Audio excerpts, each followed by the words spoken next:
I'm Cynthia Payne, and I live in Chesapeake, Virginia. My name is Eva Cohen. I'm a wife and mother, and I stay at home and take care of my two girls. I became a professional storyteller over 15 years ago. I'm a survivor of oral cancer.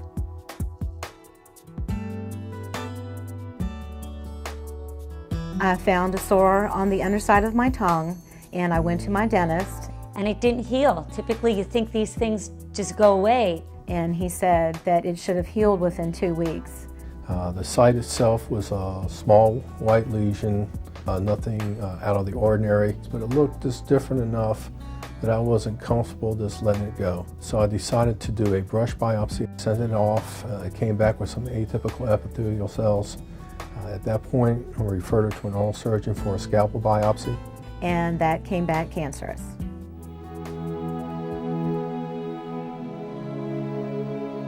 The typical profile for oral cancer was an adult male over 40 who smoked and drank.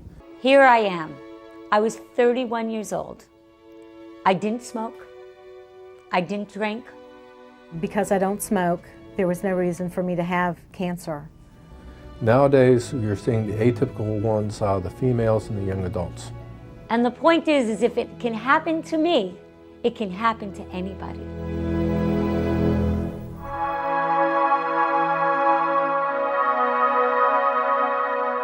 I'll never forget the day I was handed the news. It was probably the worst day of my life. So I called my twin sister, and of course she started crying. She was just very scared for me. It was devastating.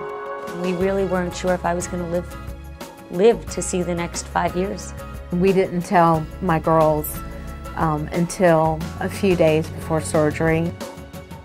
I told my children that I was very sick and that hopefully I'll get better. They were very scared. Just nothing like this has happened in our family. My daughter didn't touch me for 2 years because I really believed that she was afraid of losing me. It was very traumatic for them.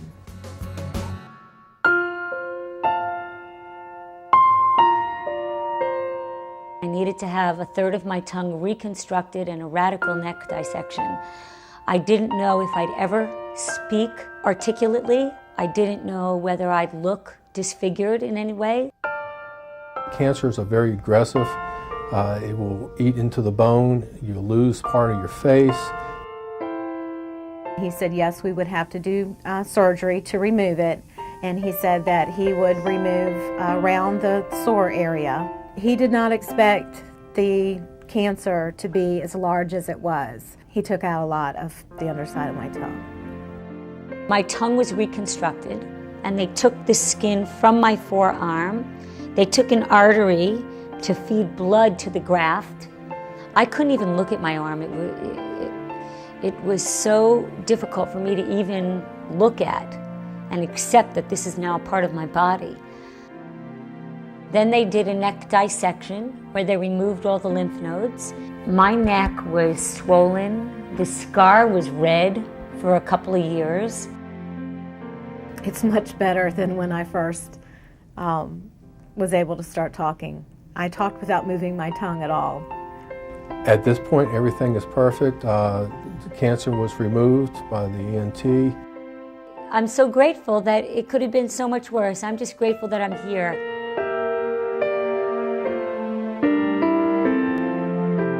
Early detection is key. Survival rate is only 50% if you don't catch it early. If you find that you have a sore lesion in your mouth that's not healing, you should go to your dentist and let him check things out. Dentists can give you an oral cancer screening or maybe a brush biopsy if something is suspicious. If you catch a cancer early enough, you can save your life.